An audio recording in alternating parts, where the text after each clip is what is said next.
Good morning आणि नमस्कार मंडळी। तर बघा 2-3 दिवसानंतर आत्ता कुठे पावसाने जरा ब्रेक घेतला आणि मस्त कवळं कवळं ऊन पडलं आणि मी आली आहे कामावर। तर जेवण बनवायचं मी काम करते, तुम्हाला तर माहिती आहे, आणि शनिवार रविवार मी उशिरा येते कामावर। तर हा शनिवारचा व्हिडिओ आहे, एडिटिंग करायला मला वेळ मिळाला नाही, त्यामुळे हा उशिरा अपलोड करते मी। तुम्हाला तर माहिती आहे मला घरातलं परत बाहेरचं काम करून वेळ मिळत नाही। तर बघा पहिल्या कामावर पोचली आहे मी आणि इथे बनवत आहे मी हेल्दी आणि टेस्टी सँडविच। त्यासाठी घेतले पनीरचे बारीक पीस करून घेतलेत, गाजर घेतले, काकडी घेतली आहे, बारीक किसून घेतली आहे, त्यानंतर शिमला मिरची घेतली आहे, हिरवी चटणी आणि हे हंकड आहे। हंकड म्हणजेच हे दही होतं, रात्री असं या डब्यात काढलं चाळणीच्या, जेणेकरून त्याच्यामध्ये ते चाळून त्याच्यातलं पाणी निघालं आणि घट्ट घट्ट हंकड तयार झालं। एक बाउल घेतला, त्यामध्ये गाजर आणि काकडी ही जी आपण किसली होती ती टाकली, बारीक चिरलेली शिमला मिरची टाकली, पनीर टाकली, बारीक चिरलेली मिरची टाकली, भरपूर सारी कोथिंबीर टाकली आणि त्यामध्ये टाकलं ब्लॅक पेपर पावडर, थोडीशी आपण ह्याच्यामध्ये चिली फ्लेक्स टाकतोय, थोडीशीच टाका कारण आपण ऑलरेडी हिरवी मिरची टाकलेली आहे बारीक चिरलेली।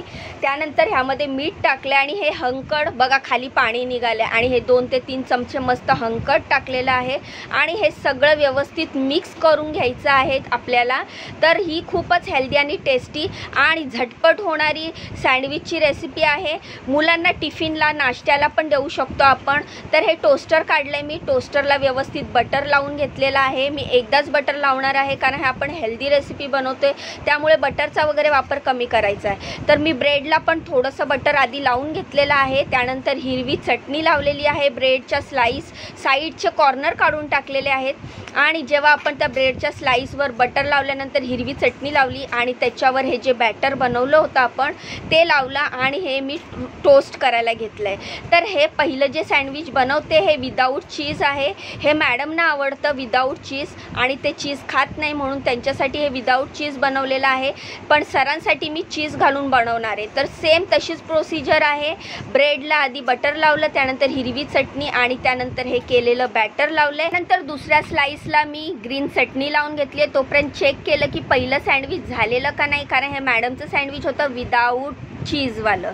तर बटर काढून घेतलेलं आहे थोडंसं आणि त्यानंतर बटर ठेवल्यानंतर पहिलं सँडविच जे झालेलं आहे ते तुम्हाला काढून दाखवते। हे आपलं विदाऊट चीज सँडविच आहे, हे मी प्लेटमध्ये काढते आणि ह्याच्यामध्ये आता परत आपण चीजवालं दुसरं सँडविच करणार आहोत जे की सरांना द्यायचं आहे। तर मस्तपैकी गरम गरम सँडविच काढल्यानंतर ह्याच्यामध्ये ठेवत आहे मी चीज। त्याच्या आधी चीज टाकायच्या आधी जे आपण बनवलेलं आहे सँडविच ते ठेवलं, त्यानंतर चीजचं स्लाइस ठेवलं आणि त्याच्यावर दुसरा ब्रेड ठेवला आणि त्यानंतर आता हे होणार आहे टोस्ट। तर अशा प्रकारे हे तुम्ही चीज घालून पण करू शकता। खूपच टेस्टी, हेल्दी आणि इझी रेसिपी आहे। तुम्ही घरात मुलांना पण देऊ शकता, मुलं आवडीने खातील आणि आपल्या पण मनाला समाधान मिळेल की बाबा मुलांच्या पोटात भाज्या गेल्या, काहीतरी व्हेजिटेबल हेल्दी गोष्ट गेली, कारण याच्यात पनीर पण आहे। अशा प्रकारे मस्तपैकी त्रिकोणी 2 पीस केले एका सँडविचमध्ये आणि असं मॅडमचं सँडविच हे रेडी आहे। आता आपण बघणार आहोत की चीजवालं सँडविच रेडी झालंय का नाही। तोपर्यंत मी तिसरं सँडविच बनवून घेते। आपल्याला टोटल 4 सँडविच बनवायचे आहेत, 2 विदाऊट चीज आणि 2 चीजवाले। तर हे सँडविच बनवल्यानंतर हे तिसऱ्या सँडविचमध्ये मी चीजचं स्लाइस टाकत आहे। तर आज नाश्त्यामध्ये हे स्पेशल सँडविच बनवत आहे, त्यानंतर लंचमध्ये काय बनवणार आहे ते देखील तुम्हाला मी सांगते। तर हे मस्तपैकी तिसरं सँडविच रेडी आहे। तर मला असाच सपोर्ट करत राहा, माझ्या व्हिडिओना लाईक करत जावा, चॅनलला सबस्क्राईब करा, मला खूप खूप प्रेम द्या, छान छान कमेंट करा। मी बघते तुमचे खूप छान छान कमेंट येतात आणि मी प्रत्येकाला रिप्लाय देते। तर बघा असं गरम गरम चीजवालं सँडविच मी काढलेलं आहे आणि आता तिसरं सँडविच या टोस्टरमध्ये मी ठेवत आहे। तर 2 सँडविच ऑलरेडी झालेलं आहे, तर तुम्हाला मी हे पण दाखवणार आहे पुढे जाऊन की दुपारी लंचमध्ये काय बनवते आणि मी सरांचा आणि मॅडमचा नाश्ता कसा काढते। तर तुम्ही बघू शकता सगळ्या बाजूनी किती छानपैकी रोस्ट झालेलं आहे आणि हे असंच व्यवस्थित कट केलेलं आहे। तर हे चीजवालं सँडविच आहे, मस्त चीजी आणि क्रीमी आहे, हँकड असल्यामुळे अजून छान लागते ह्याची टेस्ट। तर अशा प्रकारे हे सँडविच रेडी आहे, तुम्ही बघू शकता। तर आता हे तिसरं सँडविच पण झालेलं आहे. तर तुम्ही ही सँडविचची रेसिपी कधी ट्राय केली आहे का? ह्याच्या आधी तुम्ही असं सँडविच बनवलं आहे का? मला कमेंट करून नक्की सांगा. तर ही स्पेशल रेसिपी तुम्ही एकदा नक्की ट्राय करा. तुम्ही पण म्हणाल की वाव, किती लवकर होते, झटपट होते आणि मुलांना पण खूप आवडते. तर अशा प्रकारे माझं हे चौथं सँडविच ठेवलेलं आहे.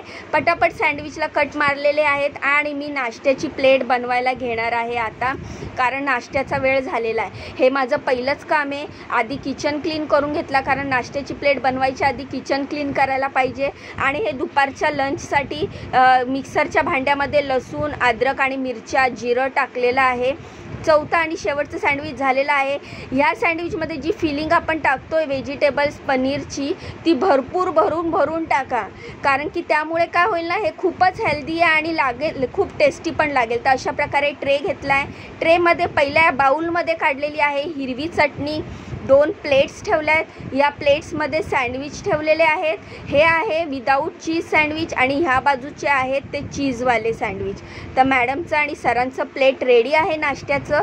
तुमचा नाश्ता झाला का? तर आता सरांना आणि मॅडमना नाश्ता दिल्यानंतर मी लंचची तयारी करायला घेतली. तर ह्या मिक्सरच्या भांड्यामध्ये मिरची टाकली, जिरं टाकलं, लसूण टाकले, अद्रक टाकलं, पॅन गरम केलं, पॅनमध्ये तेल टाकलं. तेल व्यवस्थित बघू शकता तुम्ही किती कमी तेल टाकलं मी. तेल व्यवस्थित तापल्यानंतर त्या तेलामध्ये मोहरी टाकली, तीळ टाकली, थोडासा ओवा टाकला आणि त्यानंतर आपण जे मिक्सरमध्ये वाटण केलं होतं ना, आलं, लसूण, जिरं आणि मिरचीचं, ते सगळं व्यवस्थित टाकलं आणि चांगलं भाजून घेतलं.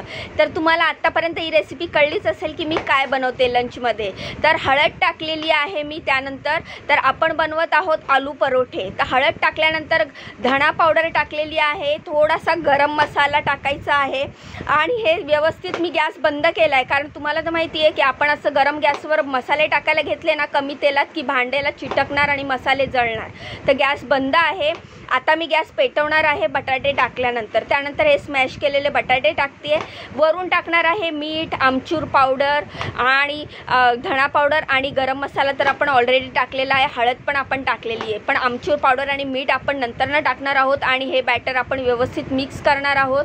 थोडंसं मी ह्याच्यामध्ये काळी मिरीची पावडर म्हणजेच ब्लॅक पेपर पावडर टाकली आहे आणि हे बॅटर व्यवस्थित हलवून मिक्स करून घेतलेलं आहे. तर हे झटपट होणारे आलू पराठे मी तुम्हाला दाखवणार आहे. खूप सारी कोथिंबीर टाकली आहे मी, कारण कोथिंबीर शिवाय मला असं वाटतं प्रत्येक रेसिपी ही इनकम्प्लीट असते. तर अशी कोथिंबीर वगैरे टाकल्यानंतर व्यवस्थित हे सगळं परतून घेतलं आहे. आता हे झालेलं आहे. गॅस बंद केला आहे. बाउलमध्ये गव्हाचं पीठ घेतलेलं आहे 1 वाटी आणि आता ह्या गव्हाच्या पिठामध्ये आपण टाकणार आहे हे बटाट्याचं जे आपण भाजी बनवलेली आहे, बॅटर बनवलेलं आहे ते टाकणार आहे. ह्याच्यामध्ये आपण अजिबात पाणी टाकणार नाही आहे. ही जी बटाट्याची भाजी बनवलेली आहे त्याच्यामध्येच आपण हे पीठ मळणार आहे. आणि शेवटी पीठ मळून झाल्याच्यानंतर थोडासा तेलाचा हात घ्यायचा आणि व्यवस्थित पीठ मसळून घ्यायचं. लक्षात ठेवायच्यात पाणी नाही टाकायचं. जेवढी बटाट्याची भाजी आपल्या पिठाला लागेल तेवढी थोडी थोडी टाकत जायची आणि पीठ मळत जायचं. अशा प्रकारे गोळे करून घेतले. मॅडमनी मला 8 पराठे सांगितलेले, मस्तपैकी 8 पराठ्याचे गोळे करून घेतले आणि आता हे घेतलेत मी पटापट लाटायला. बघा, आपण जे स्टफ पराठे करतो म्हणजे जी स्टफिंग भरून करतो त्याच्यापेक्षा हे किती सोपे आणि किती इझी पराठे आहेत.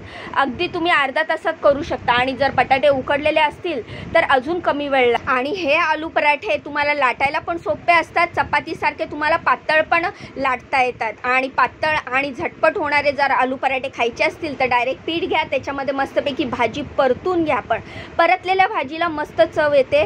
त्याच्यामध्ये जिरं, मोहरी, जिऱ्याची पावडर टाका, मोहरी टाका, ओवा टाका, तीळ टाका. त्यामुळे काय होतं ना, खूप छान टेस्ट येते. तर अशा प्रकारे एकदम पातळ पातळ असे पराठे मी लाटून घेतलेले आहेत. आणि हे बघा, आता तुम्हाला दाखवते तव्यावर कसे शेकते. तर हा डोस्याचाच तवा घेतलेला आहे मी आणि या डोस्याच्याच तव्यावर पटापट हे आलू पराठे मी शेकायला घेतलेले आहेत. आणि हे पराठे छान फुगतात पण आणि टेस्टला पण खूप छान लागतात. पटापट असं थोडं थोडं तूप लावलेलं आहे मी, तुम्ही तेल पण लावू शकता. आणि हे पराठे शेकून घेतलेले आहेत. अशा प्रकारे पटापट आलू पराठे बनवलेले आहेत. तर आज मी ह्या पहिल्या घरी दुपारी लंचमध्ये बनवलेले आहेत आलू पराठे आणि ब्रेकफास्टमध्ये बनवलेला आहे हेल्दी आणि झटपट होणारे सँडविच, जे की तुम्ही मगाशी बघितले. त्याच्यामध्ये पण काहीच लागत नाही. आपण काय केलं, फक्त काकडी आणि गाजर हे किसून टाकलं, पनीरचे बारीक तुकडे करून टाकले आणि असे बघा हे आपले पराठे रेडी आहेत. तुम्ही बघू शकता, दिसायला पण किती मस्त दिसत आहेत आणि एकदम मऊ आहेत बघा.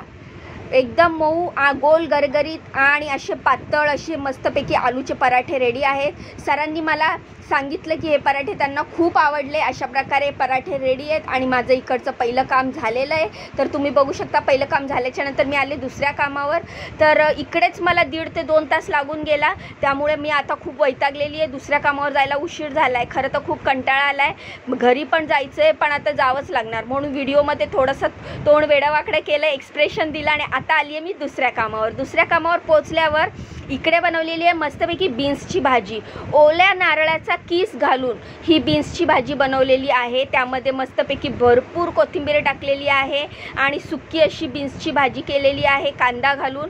तर हे तुम्ही पण कधीतरी ओला नारळ खवलेलं किंवा किसलेलं घालून बघा, खूप छान लागते बीन्सची भाजी। त्यानंतर रात्रीचा भात उरलेला होता, तो मी फोडणी टाकलेला आहे कांदा आणि मॅगी मसाला टाकून आणि खूप सारी कोथिंबीर टाकलेली आहे। तुम्ही कधी मॅगी मसाला टाकून रात्रीचा भात फोडणी टाकलाय का? करून बघा, काहीच नाही, फक्त कांदा, हिरवी मिरची, मॅगी मसाला घालायचा, मीठ पण घालायची गरज नाहीये। खूप छान आणि टेस्टी लागतो, कारण मॅगी मसाल्यामध्ये ऑलरेडी मीठ असतं। तर हा मॅगी मसाला टाकून मी भात परतलेला आहे। त्यानंतर बनवलेल्या आहेत चपात्या। तर तुम्ही बघू शकता मी जेवण सगळं झाकून ठेवलेलं आहे, किचन गॅस सगळं क्लीन केलेलं आहे, गॅसचं मेनू बंद केलं आहे। आता चालली आहे घरी। तर तुम्ही जाण्याआधी व्हिडिओला लाईक करा, चॅनलला सबस्क्राईब करा, मला खूप खूप सपोर्ट करा। उद्याच्या नवीन व्हिडिओत भेटू, तोपर्यंत बाय बाय।